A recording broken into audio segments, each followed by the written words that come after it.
Hi, my name is Jakob Michael Schönborn. I'm affiliated with the University of Hildesheim in Germany and also with Exploit Labs, which is an IT security company. And today I want to show you the prototype application for detecting malicious network traffic using case-based reasoning.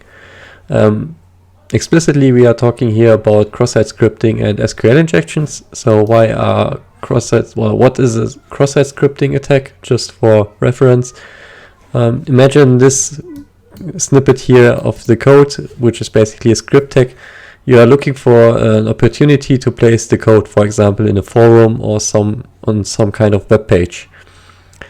If this doesn't become filtered, then the attacker has the opportunity as soon as this script will be executed. So if you are visiting a page, your cookie will be redirected to the attacker PHP.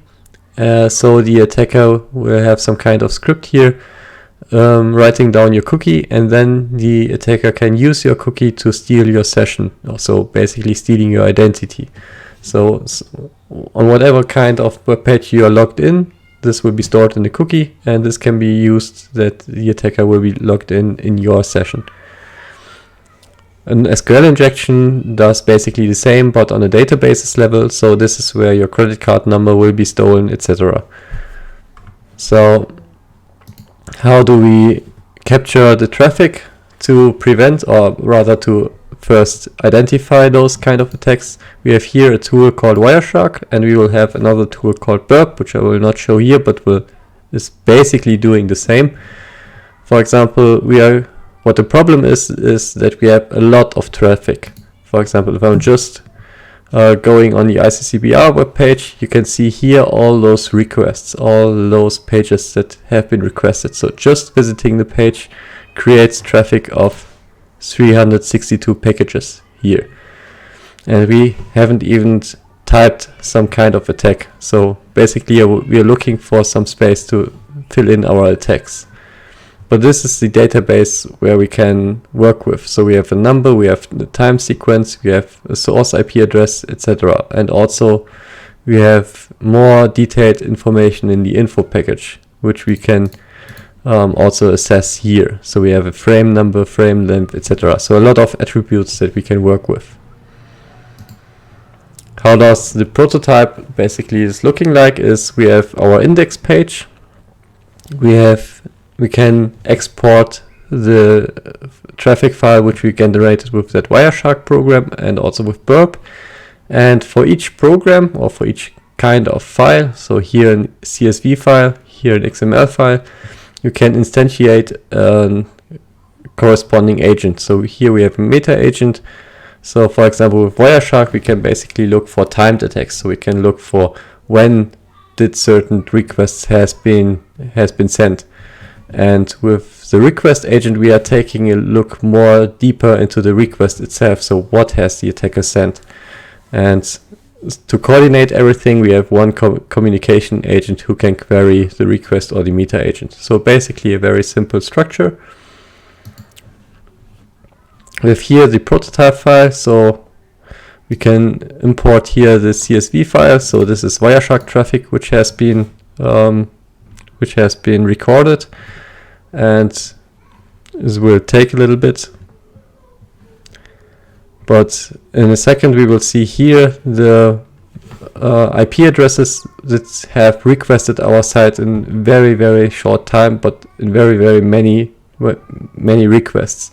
So this is very typical for a scan, and we are looking for scans because scans are the first step of an attack. So here we can see we have 3 different clients. And the first 2 clients have a sum of requests in 3,000 requests, which is very atypical. So as you could see, so in a few seconds basically. As you can see before, we had just refreshing the page was like 300 packages, but here we have a suspicious high amount of traffic. We are going back to the page. We can also import an XML file, which will be created by Burp.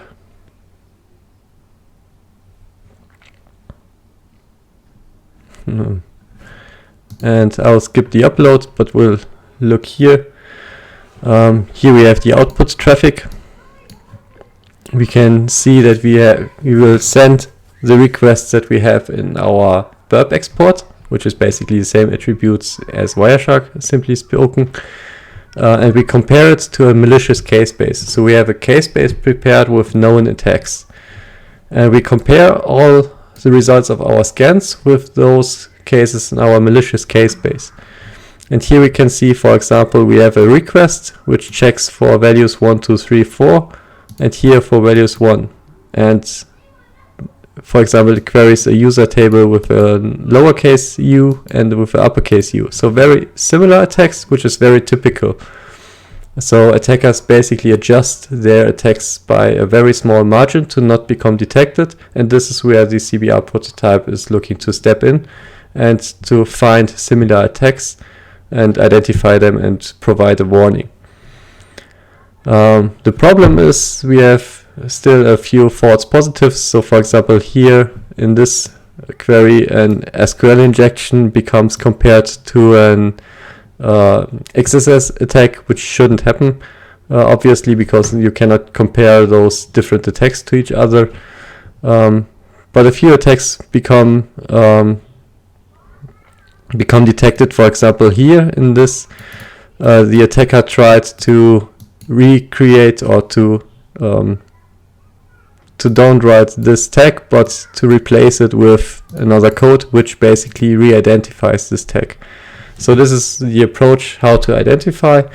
There's a little bit code here which I'm happy to share, and I'm very happy to answer your questions during the conference. Thank you for your attention.